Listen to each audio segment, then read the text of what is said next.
You are listening to the podcast When Life Gives You Lemons, presented by me, Emma Levy.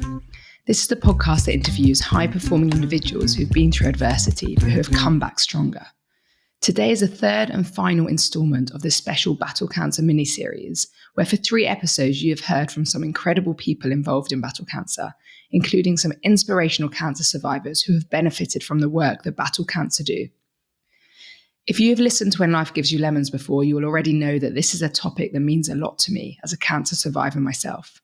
Following my own cancer journey, exercise and movement saved me both physically and emotionally. So it was a real honour to speak to these guys with amazing stories of survival, and I hope that you can take as much inspiration out of it as I have.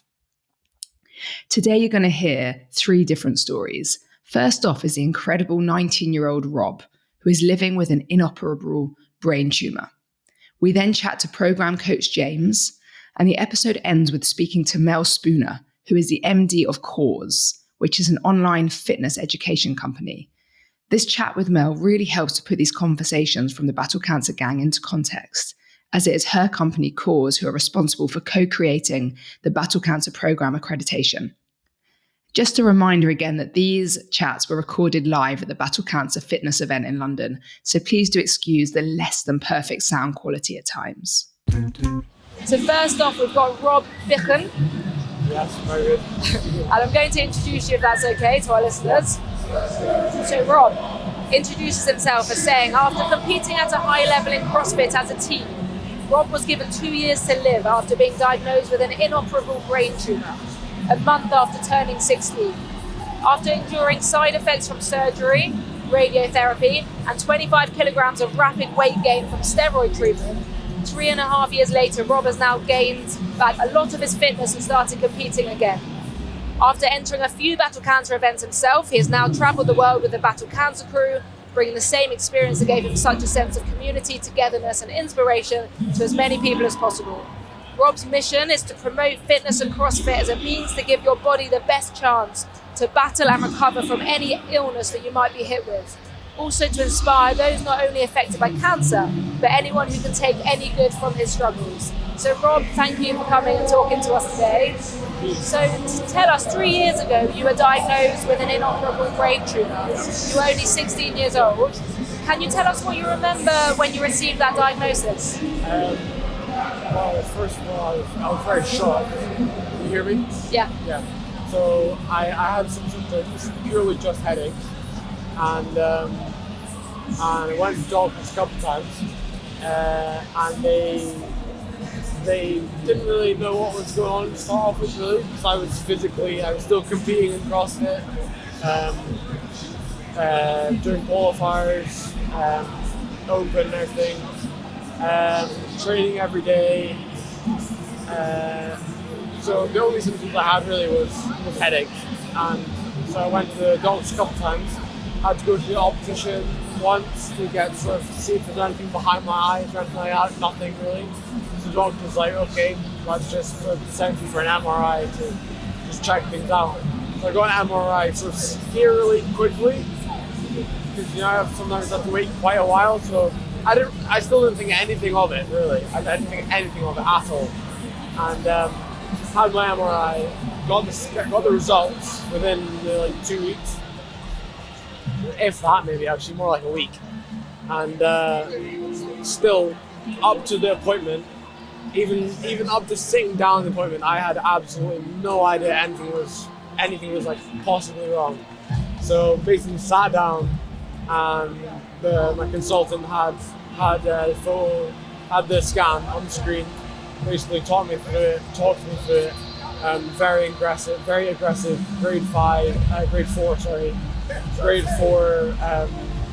DIPG brain tumor, and basically 9 to 12 months, basically as what she said. And if the radiotherapy works well enough, in 2 years. So absolutely just shocked. I just disbelief. It was so surreal. I just went from literally just thinking about everyday school in the car on the way to the hospital, thinking, oh yeah, whatever, gotta go train later, all this sort of stuff, to I have cancer, and I'm gonna have to get radiotherapy in a couple of weeks. Yeah. So was your main treatment radiotherapy, or did you need any surgery? Yeah. So after my diagnosis, I went back and forth getting different scans, MRIs. Well, I had MRIs, and then so they wanted to do a biopsy just to see if they could really get a sample that showed grade 4, because they didn't believe the grade 4 diagnosis didn't match up with my physical, what I was presenting. Yeah. Like my grade 4 scan wasn't matching up with my physical symptoms. Okay. Like compared to what usually people have with DIPG, serious loss of balance, Right. serious double vision, speech slurring, swallowing problems like choking while swallowing and stuff like that. And I had none of that. I mean, I was like handstand walking and stuff. So Really? So you just Yeah. had some headaches? literally, yeah. Wow. I mean, they were pretty bad headaches, to Yeah. be fair, but only from when I was lifting and stuff. So like heavy lifting, like like when you hold your breath and you lift and stuff. Like it was just like blinding headache. Like, Okay. So like, they were bad headaches? like closing in vision. Yeah. Yeah. Yeah. So they were pretty bad, but I still naively, I don't know, didn't think anything of it. Now I think back, like how did I not think anything of it? So they were basically just they wanted to push the biopsy because they wanted to know for sure what it was. I wasn't really sure because they kept saying like, well, brain surgery, you could be paralyzed, you could die, all these different possible outcomes. And I was like, well, if you're so sure it's aggressive in grade 4, then I don't want to risk the last bit of my life that I have paralyzed or whatever. But then I had other scans, I think it was an MRS and an MRP, I think, which measured different things like blood flow to the tumor. And that was showing lower grade as well. So they were like, really think we should do a biopsy. So I got the biopsy, which showed grade 2. Okay. But that's only one part of the tumor. So I mean, it could be, for all we know, it could be like the little bit they got is grade 2, the rest grade 4, but don't really know. So I had my operation and I lost half the feeling in my body.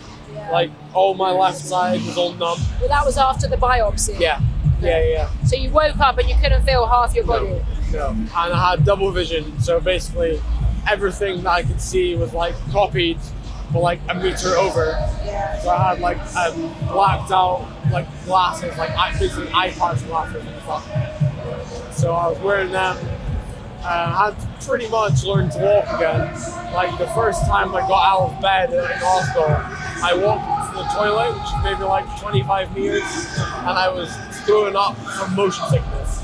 Wow. Just from walking that far. My head was all over the place. Yeah. And could they take was there the option of them trying to take the tumour away surgically? No. But that wasn't an option? No, so DIPG is diffuse intrinsic pontine glioma. So intrinsic, so it's in my brainstem, Right. and it's intrinsic. My brainstem's just like growing through. Yeah. So it's not just like growing on my brainstem. It's like growing through it. So like, and because it's in the middle of my brain, they can't get to it anyway. But even if they could, it would damage the brainstem, and the brainstem's too like important and fragile. Like if you did anything to that, it could paralyze you. Yeah. Anything. And the physical side effects. So right now, do you still not feel half your body? No, I got the feeling back. It's just slightly different. Like I have different sensations to my right side. It always feels a little weird. How quickly after your surgery did it come back? Some things like heat, I could like cold with freezing water and boiling water felt the same. That came back sort of quicker than most things, but I could walk properly after maybe like 3 weeks. Okay. And yeah, probably about that. And I was like back in the gym, maybe like 4 weeks, doing like gradual sort of air squats, that sort of stuff. It's pretty good. Yeah, so when did you start the radiotherapy? that was about maybe like a month, 2 months later. And how long did that last for? Radiotherapy was a bit of I was going to swear, but I don't know if I can swear. It was a bit of a shit show, really, because I started my radiotherapy at the start of lockdown, basically. So it was in Aberdeen, which is 2 hours there and back. So it was 4 hour round trip. Every day? Yeah, well, originally it wasn't meant to be, but because of lockdown it had to be. So I was going to be staying in Aberdeen Monday to Friday, and then going Monday, coming home Friday. So I was like, okay, that's not too bad, because it was 6 weeks. So 5 days a week for 6 weeks. But after 2 weeks, lockdown hit. So I did, actually the first week, so I did 5 weeks there and back every day. So 4 hour round trip every day in the middle of lockdown, which was absolute hell, to be honest. I hated it. But luckily I didn't actually, my radiotherapy side effects were delayed. So I didn't, some people get really sick and stuff as they're having treatment. Yeah. But it only really hit me probably 2 weeks after, which is alright, because otherwise 4 hours in the car every day was horrible. Yeah, and what were you doing at the time with schooling? I mean, you were only 16. Yeah. So I was in 5th year in Scotland, which I'm not sure what that is in England. Yeah. But yeah, I was 16, so it's the second last year, which were my main exams. Yeah. But that obviously I didn't really care about exams at that time. So you just stopped. You stopped all form of schooling? Yeah, pretty much. I stopped it. I was going to school a couple days a week just to see my friends, really. But lockdown hit pretty much. I mean, I went to school maybe 5 times. Yeah. As lockdown hit. But I feel like with my therapy and my steroids, lockdown's probably a good thing in some ways, because I didn't miss out on anything with my friends. At being 16, it could have been really, really difficult being at home. But also, luckily my girlfriend, she stayed with us in lockdown, lived with us the whole 5-6 months or whatever, which was pretty amazing. So I also didn't feel completely alone from people my age and stuff, which was incredible. Yeah, so I went through my cancer in the lockdown as well, and I always say the same thing. I say there's a lot of bad things going through a lockdown, being totally alone, you were quite isolated, but at least there was no FOMO. We weren't missing out on anything. Life was not going on. And if we were missing out, then everyone else was missing out too. Yeah. And also, I like the fact no one saw me in that state. Really, yeah. I don't think I was too bothered by that. I've never been too self-conscious. Yeah. So even at that time, because 2 weeks after my radiotherapy, I started my steroids, dexamethasone, which is pretty potent. Yeah. So I started that during lockdown, and originally my dexamethasone, it just made me feel great, to be honest. It just felt so good. Instantly went from having horrendous headaches the day after I took my first couple of tablets. I was oh, I feel great. You're buzzing, yeah, ready absolutely. to go. Yeah. So, but quickly that went so south. So, 2 weeks after my radiotherapy stopped, my steroids started to really start hammering me. So in 4 or 5 weeks, I gained 25 kilos. Wow! In such a short period of time. Yeah. So my stretch marks. Oh wow! Yeah. So they were just literally tearing. My skin was tearing. My day was horrendous.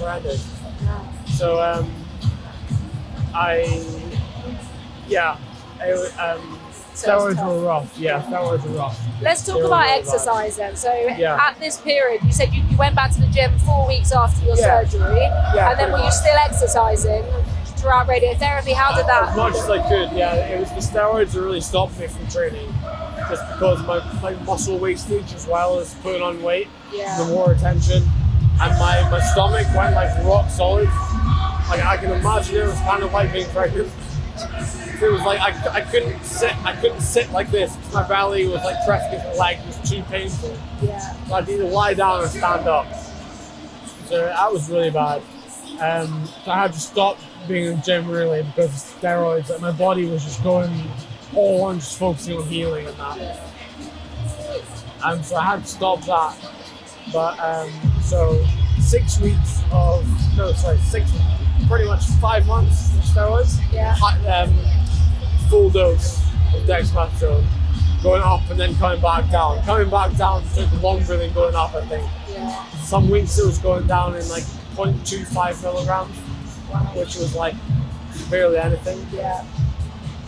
And then once it got off steroids, the water retention pretty much dropped pretty fast. I still had like I've still got weight, just but I haven't been able to sort of shape it. So when did you get back in the gym? Pretty soon, so 2020, I came off my steroids in August, I think, or August, September.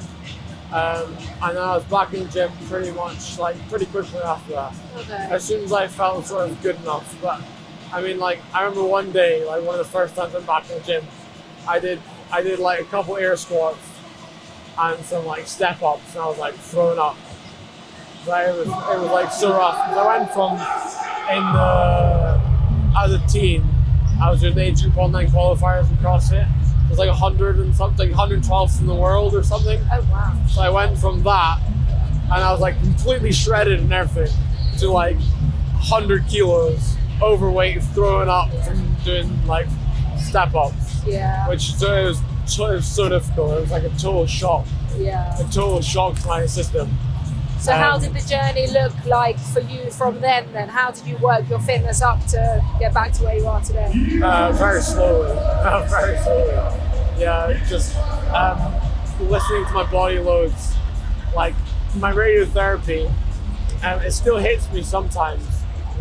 But for 2021, so the year after my radiotherapy, I was just really tired. Just radiotherapy tired. It's like a different kind of tired. Kind of feels like you don't feel like sleepy tired. It's kind of like your muscles are just like gone to sleep, and your muscles just don't really want to work. It's more of an exhaustion. Yeah, it's like a fatigue. Yeah. Completely out of it. So, like I had some days, it was kind of like 6 days a week I was knackered, and like one day I could do stuff like normal, and then slowly it'd be like 5 days tired, 2 days. And now, like slowly going on like that, and just sort of training when I could, when I felt okay. So when I felt okay, I was like, right, get in the gym, do something. And then I felt terrible, then I was sort of like, well, I'll just sort of write it off, like do whatever. So it was a slow journey. You had to pace yourself back very up. Very slow, yeah. And then how did you get involved with Battle Cancer? Okay, well, Battle Cancer. So in end of 2021, or end of 2020, sorry. The company, whatever it takes, like WIT Fitness, they were doing awards, end of year awards, and my brother had nominated me for the Mind Over Matter Award, I think it was called, and I didn't know about it. My brother nominated me, and then it was like New Year's, like Hogmanay, like New Year's Eve. They posted on Instagram, and it was Scott Britton, founder of Battle Cancer. He was the one. I'm not totally sure if he was the one that was just presenting that award, or if he had chosen who to win it. But so he did, like posted on Instagram and stuff. And I knew about Battle Cancer, but I wasn't totally sure exactly what it was. So I thought after that, I had a few phone calls with Scott and stuff, and I got in touch with him and stuff, and I thought I better enter event. So me, my brother, and my mum, and my girlfriend did Battle Cancer Manchester 2021, and I had an amazing time. It was so good.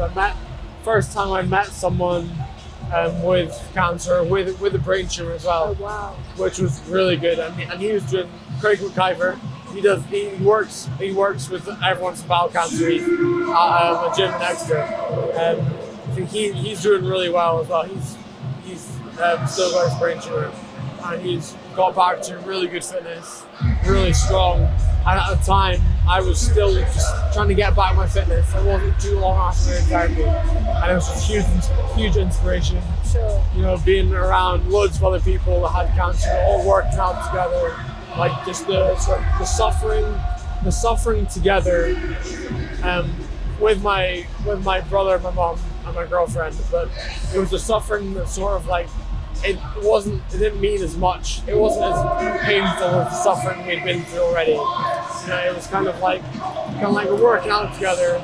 It sucks, but it's not that bad at the end of the day. Like it was kind of just sort of like celebrating in a way, in a strange way. How important do you think the community aspect is of these battle cancer events? For me, it's the main thing for me. Yeah. It's the main thing. Just getting the opportunity to speak to different people about their story and how that can help me, and if I can help them with anything that I say, then that's the main thing. That's the main thing for me. So, and what do you think sets battle cancer apart from other post-cancer fitness initiatives? I think the sort of, it's almost like a celebration. You know, it's not a negative thing. It's not like a sort of like let's let's get back from cancer, let's struggle back from cancer. You know, like let's battle cancer. Let's really go not be scared of it. Let's really go all in head first. And you seem to have a really positive mindset. Were you always a positive person, or has your mindset changed since your diagnosis? Probably always been quite positive. Yeah. I've never sort of. I don't know. I don't sound big-headed, but I've never sort of been very negative. I've never been too conscious. I'm not self-conscious and stuff. So I sort of just thought that when I got cancer, I mean, some days I would be just down, so down, and just horrendous. But then other days, I was let's do this. I mean, what have I got to lose? It is what it is. I have cancer. Yeah, okay. What can I do to help? I'm not going to feel sorry for myself. You know, it's not really an option being scared of it or being negative about it. It's for me or whatever. It's if I have a short amount of time to live, if I do have a lot less time than everyone else or what I would have, but I'm not going to waste it feeling sorry for myself or being sad. I'm just going to live it, live it how I want to. Yeah. So where do you think you get that resilience from? Where do you stand in the nature versus nurture argument? I had a very good upbringing in terms of I live on a farm, grew up on a farm, and so I've had pretty good work ethic. Just sort of get up and go, do lots of things. My mom pushed me. Well, I say pushed me, but I did loads of sport as a kid, all growing up, tennis and football, running, loads of it. And so I found CrossFit, and then all in CrossFit. So I had a huge work ethic of fitness, keeping myself healthy, keeping myself ready to do things, and not feel sorry for myself. You know, if I need help in something, then I can go and do that, rather than sort of waiting for other things to sort of happen. Other things. So do you think a lot of your resilience came from your background in CrossFit, and when you were encountered with cancer, you had that strength? I would say so, yeah. I found that from talking to loads of different athletes. I think sports people are taught resilience. Yeah, for sure. Basically, for sure. So when you're encountered with something like cancer, you've got this kind of toolbox to help you fight it. Yeah. And it looks like you've done amazingly with your positive mindset. Thank you. Tell me, is there any other strategies you've used except for exercise to get you kind of here where you are today? Apart from nutrition, I help exercise nutrition. CrossFit for me. I preach like CrossFit. That's just what I've done, and I always think that if it got me where I was, to come back, all my consultants, neurosurgeons, etc. They're always saying that if I wasn't in that position of fitness and health, then I wouldn't have been able to recover at all. Like when I went in for my operation, the heart rate monitor, like my heart rate was too low to be picked up on the resting heart rate was too low to be picked up on the monitor. Love that. So I always think things like that for me, fitness and my nutrition is huge. Like when I was recovering from my operation, my mum was bringing in like broccoli and like home cooked meals and stuff because she's like, I'm not allowed to eat hospital food any longer. Oh, that hospital food is terrible. Yeah, how's that going to help anyone recover? Exactly. I mean, their toast is good, to be fair. Their toast is good. Yeah. Rob, final question. If you could go back in time to when things were their toughest in the last 3 years, what do you wish you could have told yourself?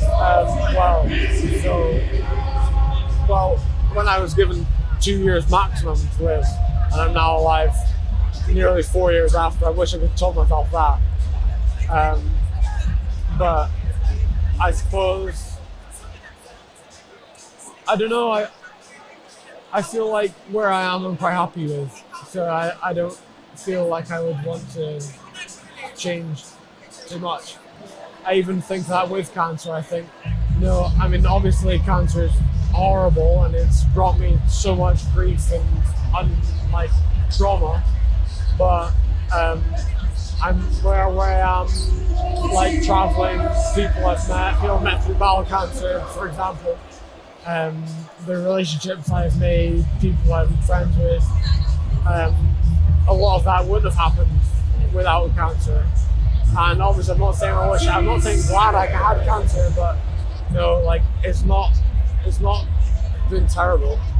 I've found a lot of positives with cancer. So I don't even know if I would go back and sort of change having cancer.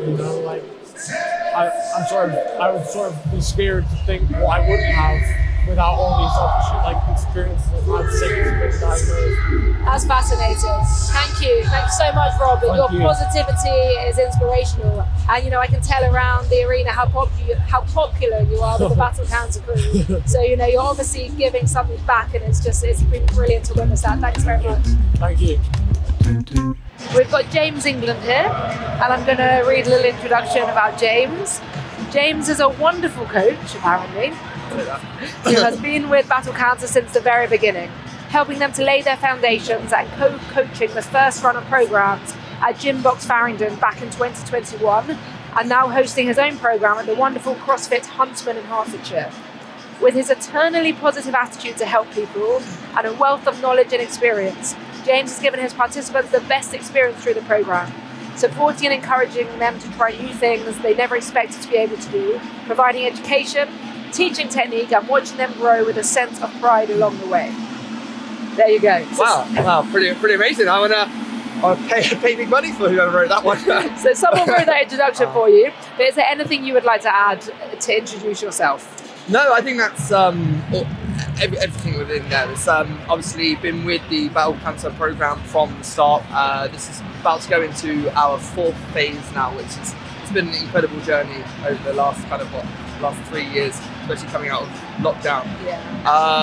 It's an amazing organisation to be part of. So. Brilliant. And what is your involvement with CrossFit before Battle Cancer? Have you been involved for a long time? Yeah, so I've been in the fitness industry for the last 13, 14 years as a coach. I've always been very active in sport and used sport to help me for my mindset and my body and the sports I play with.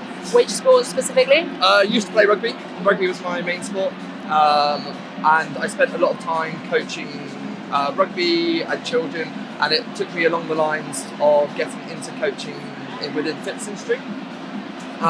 CrossFit I've been doing for the last 6 years, and how into Central London. I was in Shipsmiths, and then I moved out to Huntsman and took the program with me out there and set it up in Hertfordshire as well. Nice. So how did you get involved with Battle Cancer then?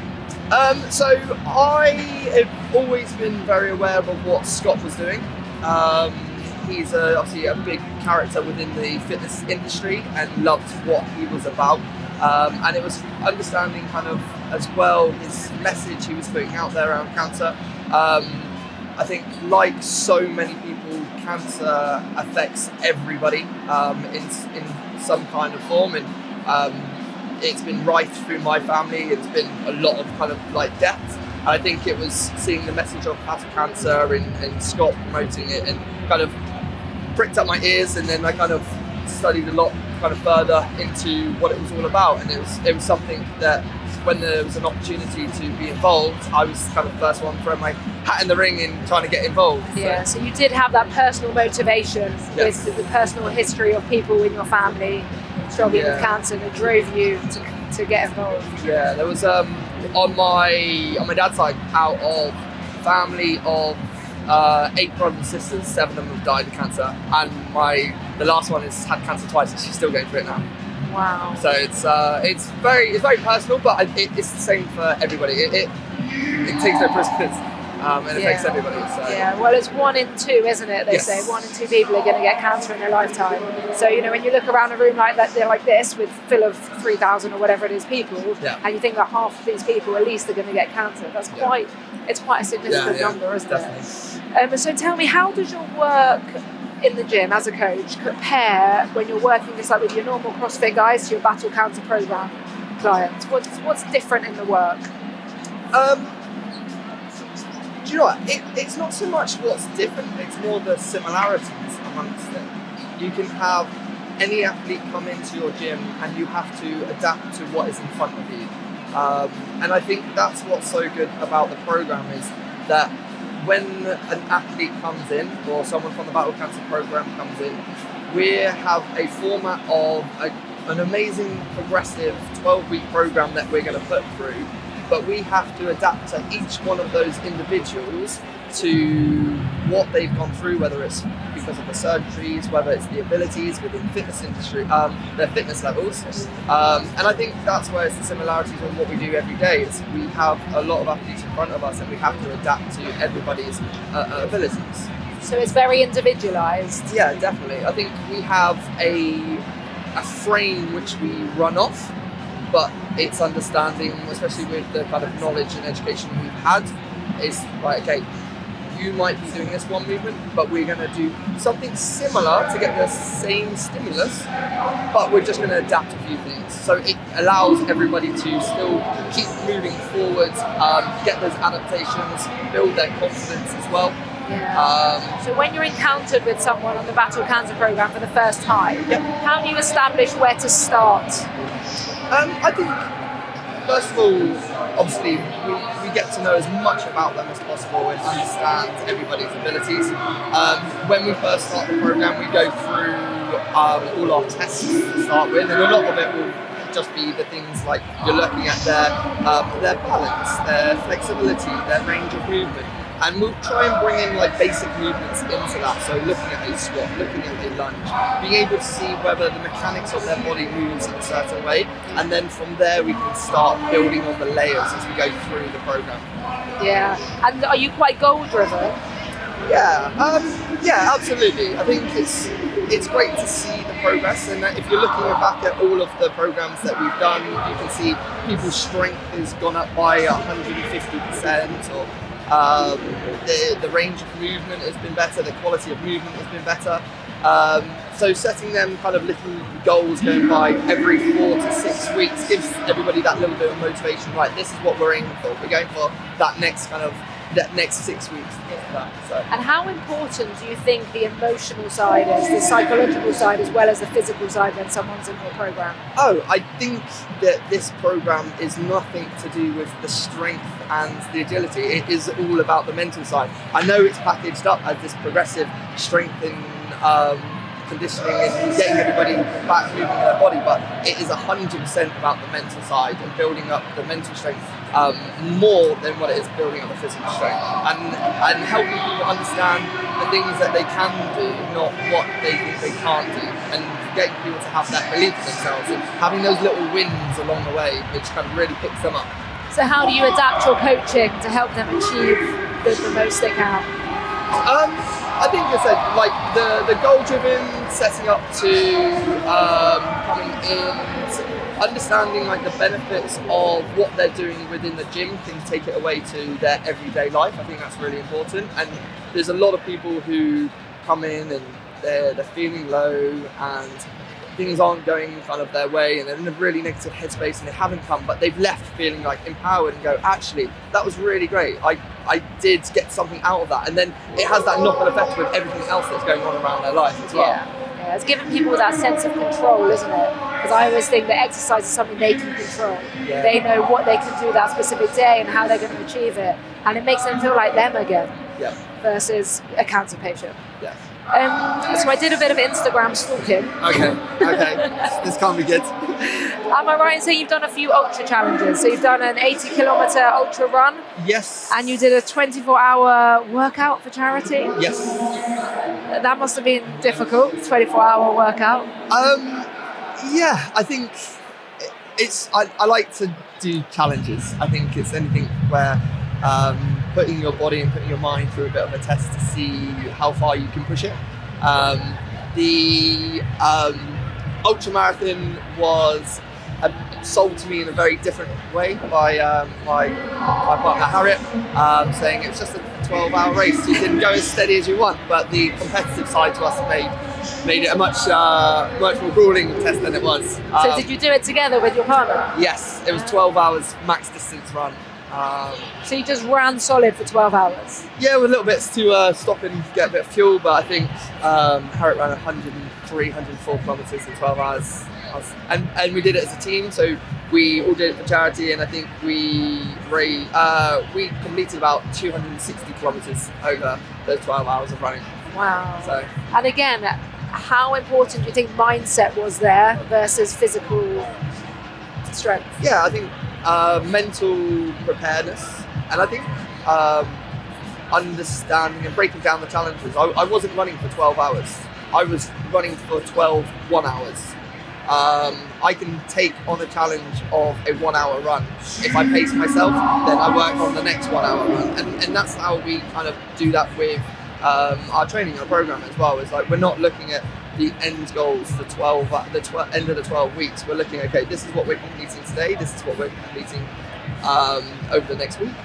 Let's see how well we do this. Let's see what goal, the results that we achieve. Then we go to the next week, and it's that kind of week by week. But taking those little steps rather than worrying about that end goal, you're going to make much more kind of progression as we go through. Yeah. And in that 12-hour run, was there any real low moments where you thought, I can't continue? I think just over halfway. I think I set little goals and I did it in a very kind of methodical way and broke it down into different directions, and I knew at a certain point I had to hit a certain time to be on what I was aiming for.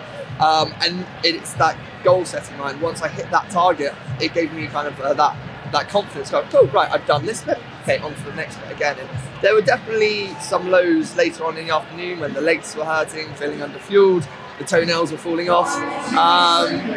So how did you bring yourself back from those lows? Some good music, some jelly babies. I think you've just got to kind of dig into those dark moments and knowing that actually by the time when you get to the end and you can keep going, then it's all going to be worth it, to be honest. Yeah. And have you got any challenges planned for the future? We're looking at a few at the minute. I think we're going to try and do a coast to coast, which is one side of Scotland to the other next year. How far is that? 100 miles, and it's a run, bike and kayak. Oh. I think that's what we're looking for at the minute. That sounds exciting. Yeah. At least that kind of feels a bit more achievable than just running. Yeah. Different muscle groups, different pressure definitely. points. And I think I like to step out my comfort zone every year. I've done, I said, the ultra marathon. We did the charity 24-hour thing. The year before I did a boxing match as well. So it's every single year it's like trying to take on the next challenge, something I haven't done before, which is kind of push me out my comfort zone to grow. What was the boxing match challenge? It was a white-collar boxing fight. Stepping into the ring, I wouldn't say it was my most enjoyable thing I've done. The training isn't style of training I like, but I did it just in front of a big group of people, just with one person in the ring with me. But yeah, it was an experience. It was good. And do you feel a sense of accomplishment when you finish these challenges? Yeah, definitely. I love the feeling when you get to the end of the challenge, and it was actually the running ones that when I get to the end and I cross that finish line, I have this unbelievable sense of emotion just come over me, and I feel like as soon as I go over a running line, I just want to cry. It's really weird. I get it as well, and I can't ever put that feeling into words. No. Can't describe it, but you achieve this thing that you don't feel. Yeah, I don't even know how to describe it, but I totally empathise. Yeah. Going back to Battle Cancer, what do you think sets the Battle Cancer programme apart from other post-cancer fitness initiatives? I think looking at the quality of coaches, the programming, like how especially how it's kind of been growing and developing over the last kind of few years. It's constantly evolving, learning from what we've done before, taking the things that have worked, things that haven't worked, kind of push aside, and just growing in a direction of to get the best and build up as much kind of confidence and strength within the athletes that are coming through the program. I think any program, whether it's Battle Cancer or it's any other the other ones which are trying to help anybody like through the process of the recovery or like the post-cancer, I think it's an incredible cause, and I think the Battle Cancer, especially because obviously I'm going to be biased to be in it, it's an amazing program that helps so many people, and it's only growing and only getting better. And to see firsthand the positive impacts, like physically and as I said mentally, is going to be the main thing. It's phenomenal. So you think it's changing the lives of survivors? Yeah, 100%. And just to see, and what I love is seeing the people's stories where how they've kind of evolved, and they've gone on to so nervous about setting foot into a gym and getting their body moving again to hitting these amazing achievements. People have been here competing, doing the program once they've already been on finished the Battle Cancer program, or they've joined the gym because they've now said they can have that confidence and things. It's amazing to see. Yeah. And do you have a highlight of working with Battle Cancer clients over the past few years? I think the highlight is just listening to people's stories. There have been so many amazing characters, and it's just been so rewarding just to see everybody as they progress. I don't think there would be like one personal highlight. There's definitely a few characters which have made us laugh, and they've been brilliant. And we have we go for like a drink and social at the end. We all stay in contact with each other, and it is a really, really good. Yeah. So again, like other people have said, is the importance of community, isn't it? Yeah, and I think that's the big part. When they step in, obviously it's an incredibly nerve-wracking space, but they're in a community who've gone through similar journeys and in a kind of like a similar place. So I think it puts people at ease a little bit, and obviously we are trying to create as much of a safe space and a positive space to help keep building their confidence and keep moving forward. So it's great when we can sit down and people can kind of open up and talk to people with people kind of understand a little bit. And sometimes I kind of shrivel away in the corner listening to people thinking, right, okay, like the phenomenal things that you're kind of battling against, and it's amazing to see the strength that everybody has. It's inspirational. I mean, today I'm learning more and more about it with everyone I speak to, and I think it's amazing what you guys do, what you guys have done with Battle Cancer, and just to see it all here in London, like these, all these people working out, it's phenomenal. So thank you for what you do. Thank you very much. Yeah, amazing. This episode is sponsored by Battle Cancer. The Battle Cancer Programme is a charity organisation that provides fully funded 12-week programmes to those in recovery from cancer. The programme is open to anyone who has finished their active cancer treatment by 2 months or more and at any pre-existing level of fitness, looking to support their recovery, rebuild lost muscle and cardiovascular fitness in a coach-led, small group environment.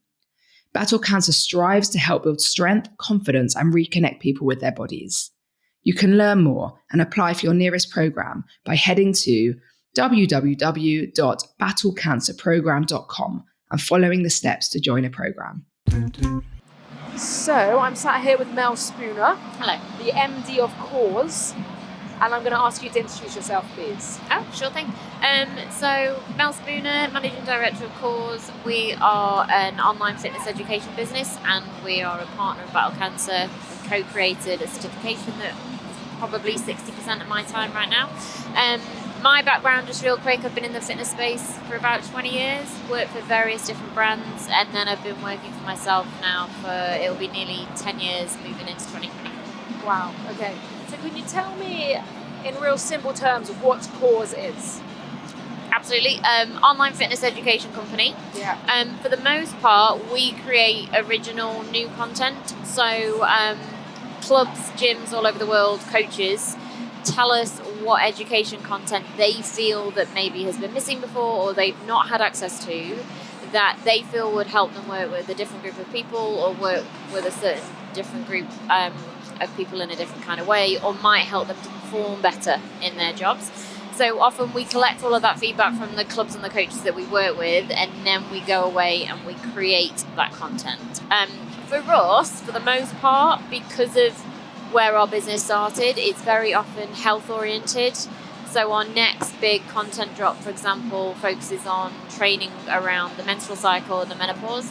Yeah, it's very topical at the moment as well. Hugely topical at the moment. And obviously we've done the cancer stuff with the Battle Cancer guys and various other health oriented pieces in the background.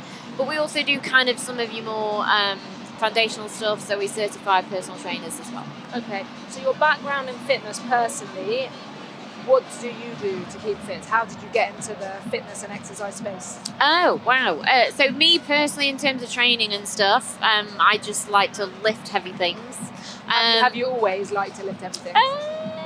I mean, if you're going way back, like full disclosure, when I was at school, I used to write my own notes of PE and all that kind of shit. You know, I've never fully embraced sport, but I think that's possibly because I swam competitively as a really young child and then maybe just fell out of love with that vibe a little bit.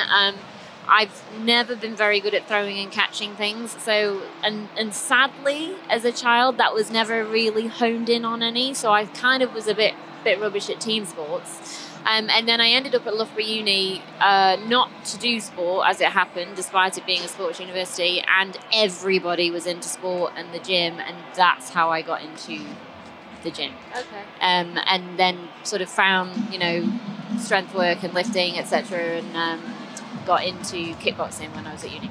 Very nice. So again, individual, no throwing, no catching. Yeah, okay. And you got into working in the fitness industry way back after university, or you've... Fitness industry probably came a couple of years after uni. Again, it was not a plan really to enter the fitness space. I'd done PR, marketing and maths at uni and thought I would come into the, you know, my next phase into my career doing marketing or PR oriented stuff. That was my initial plan. And I ended up, the very short version is I got a job working on reception at a gym. Local to where I live, I'm from Stoke originally, and did that, selling gym memberships. Worked on reception and then got moved into selling gym memberships. And I just liked sales, if I'm honest, and the sort of relationships that you can nurture in that sort of environment. And then from the gym space and the operational space, I then went on to work for various different brands across the sector. But that's where it began, just gym reception. Oh, wow. Okay. And tell me about your relationship with Battle Cancer, how you found each other. Myself and my business partner, Carl Robertson, we set CAWS up in 2020, which again is another huge story and conscious not to make everything a long one. But what really launched our business at that time was we created a program in April 2020 that taught professional coaches and fitness professionals how to rehabilitate people from COVID and long COVID.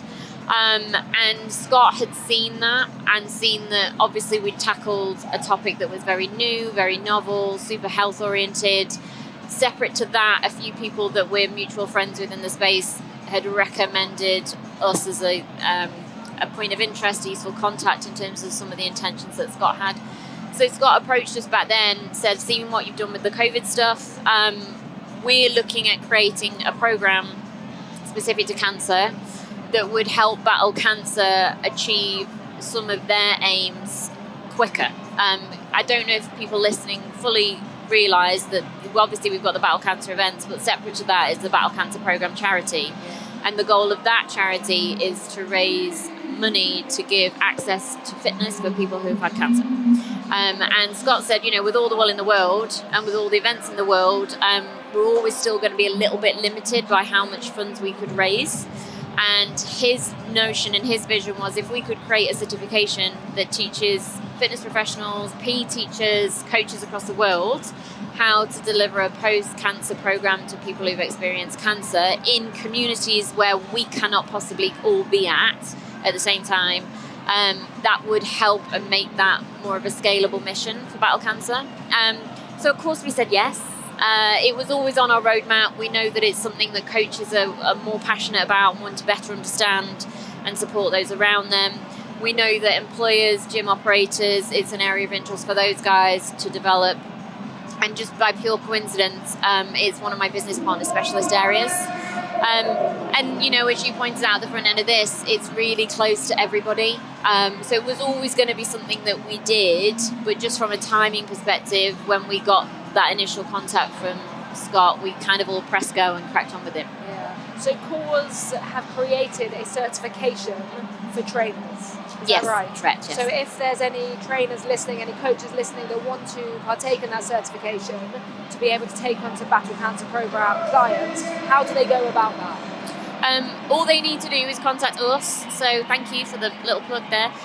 So we're CAWS. They can check out the website, which is trainwithcaws.com, or you can, just drop me a DM on Instagram or just email me, Mel Spooner at cawsgroup.com. And we can just talk to the guys about how it works, why it might suit how they currently operate as a coach and what's involved.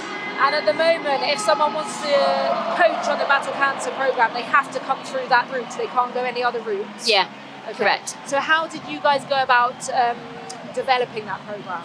Great question.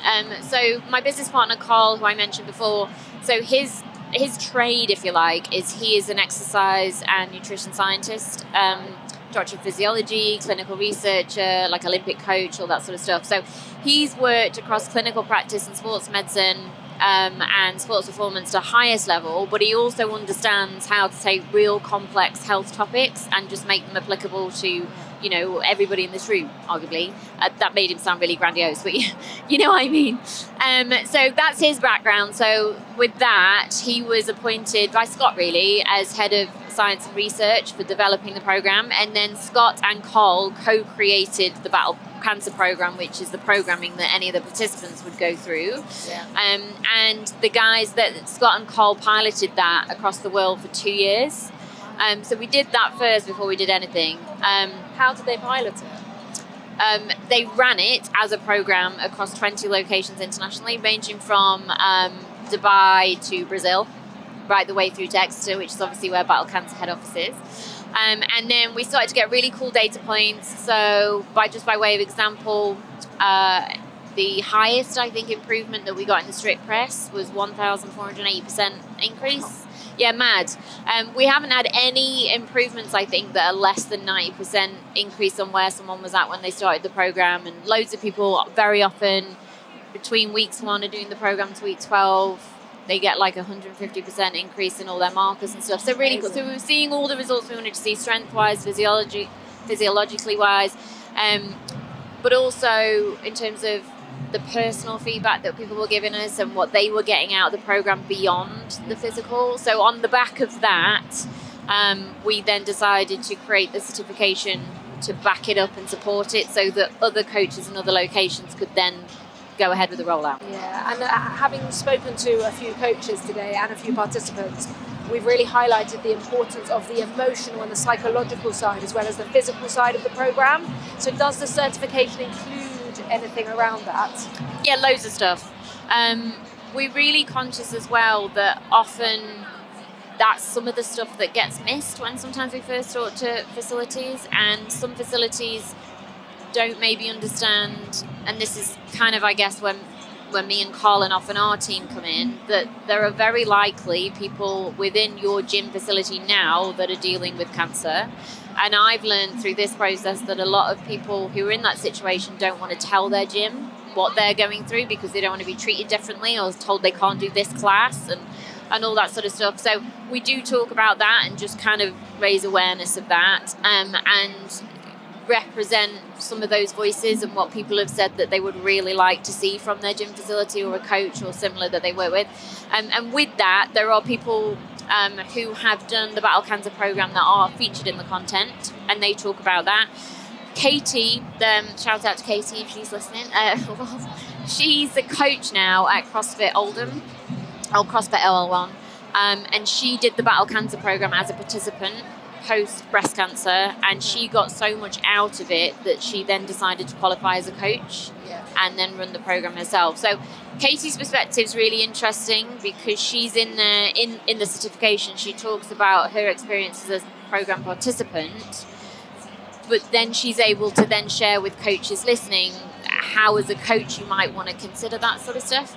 And then beyond the exercise programming and that sort of stuff, there's a lot at the end where we talk about more of the human aspect of it and the emotional aspect of it, and some of the conversations that people maybe want to have or maybe don't want to have. Yeah, and I've spoken about it with others today, but the fact that exercise reduces the risk of cancer recurrence by 60%, it's so important that people are partaking in exercise following cancer.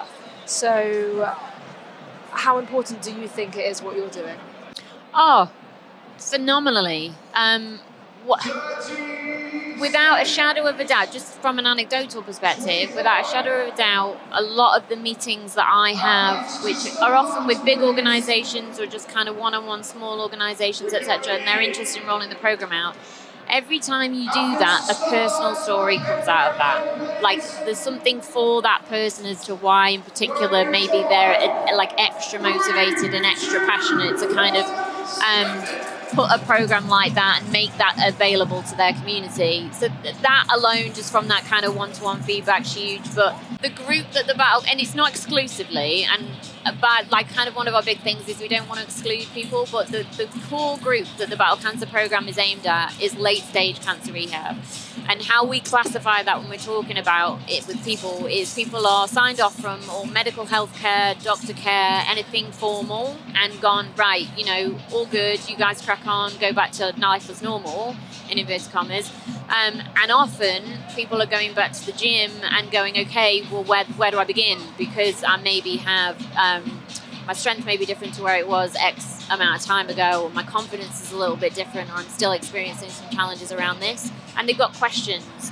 And historically, and of course there are cancer programs, they do exist, they are all over the world, but they're not everywhere and they're not for everyone. And often they can be very kind of in that acute phase. And what we wanted to provide something that wasn't just an acute, it is an acute rehab, but it's more around if you're in this space and you're looking to kind of think about and think ahead and progress back on into fitness, we wanted to provide that. And historically, that's just not been available. So I think providing something that people can tune into, that they love, that mimics what any other fitness class would look like, doesn't put crazy labels on things and that sort of stuff, that's huge.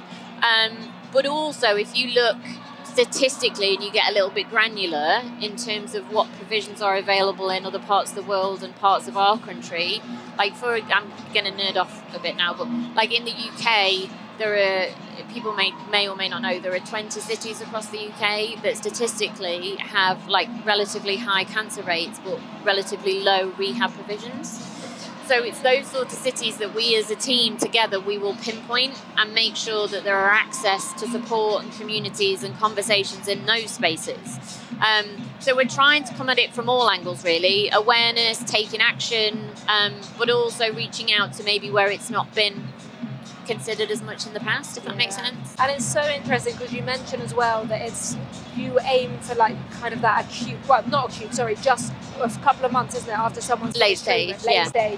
And that, as someone who's been through cancer, is actually one of the hardest times, because when you're going through cancer and you're kind of on mission cancer, and it's like a full-time job and you're going appointment to appointment and you're very busy and everyone's always asking you, how are you? And everyone's kind of helping you. And then it all finishes, and it's quite a talked about thing in the cancer community.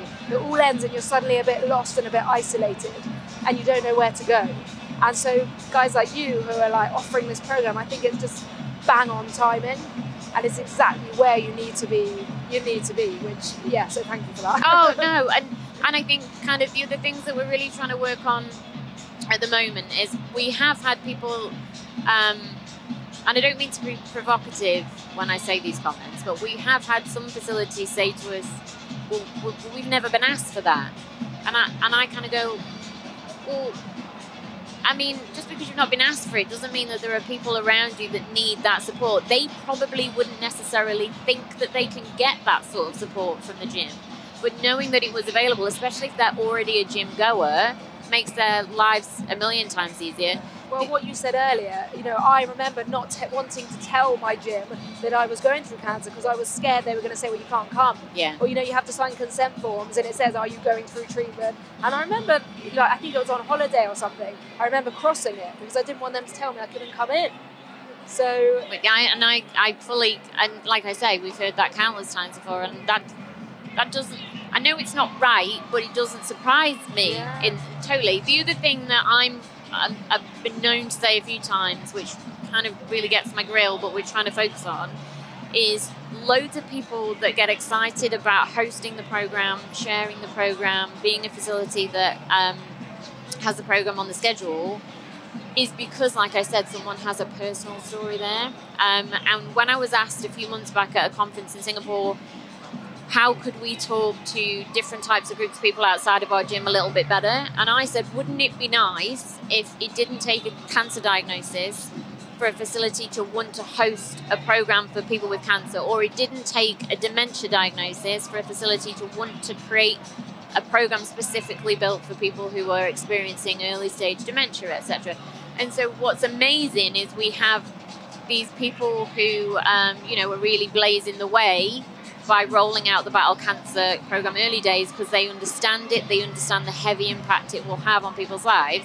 But what we really love is if we can all together as a collective go beyond that and just make it even more accessible by making it appear less niche. Yeah. And what are you doing then to face that resistance? How do you mean? What are you actually doing to make it less niche? What are you doing as an organisation to get to those people? Good question. Most of that, and so far as the CAWS piece is concerned, most of that is my job.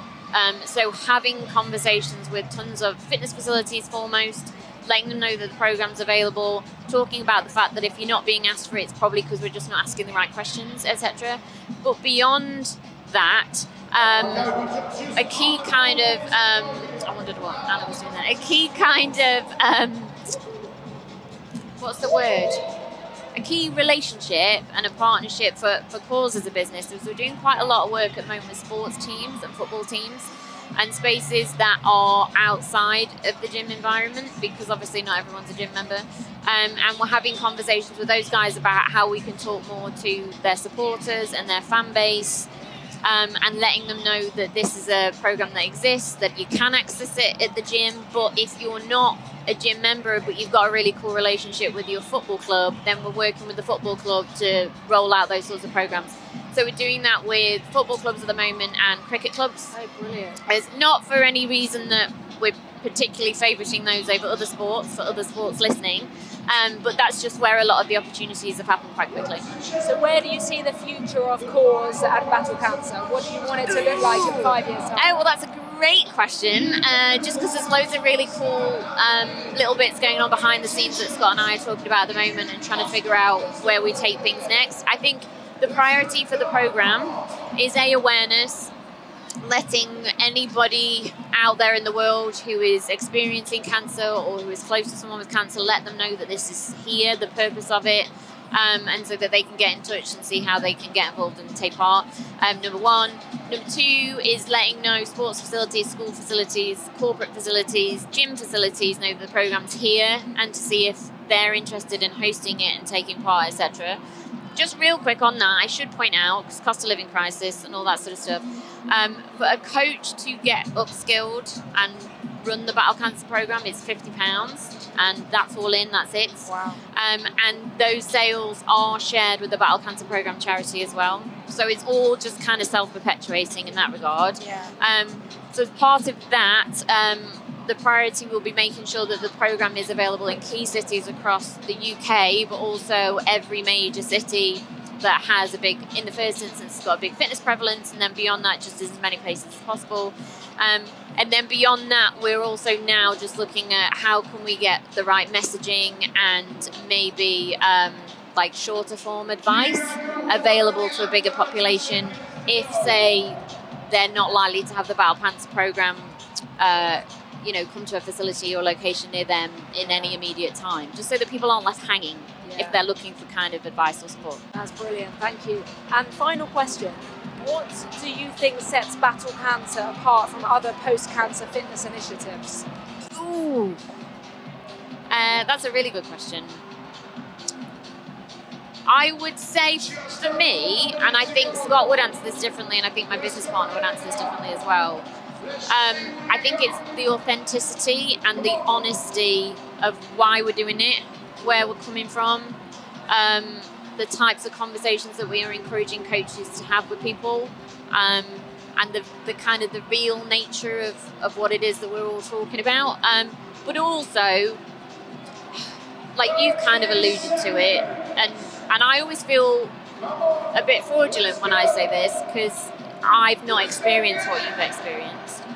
But based off of people that I speak to, people who've had cancer want to work out just like the rest of us, right? That's why we're all here. Or they want to do what they would normally do, just like the rest of us. And I find that a lot of, when people say cancer programs, a lot of people traditionally think old person in a dumbbell with 2 kg weights in a clinical room walking around in a circle.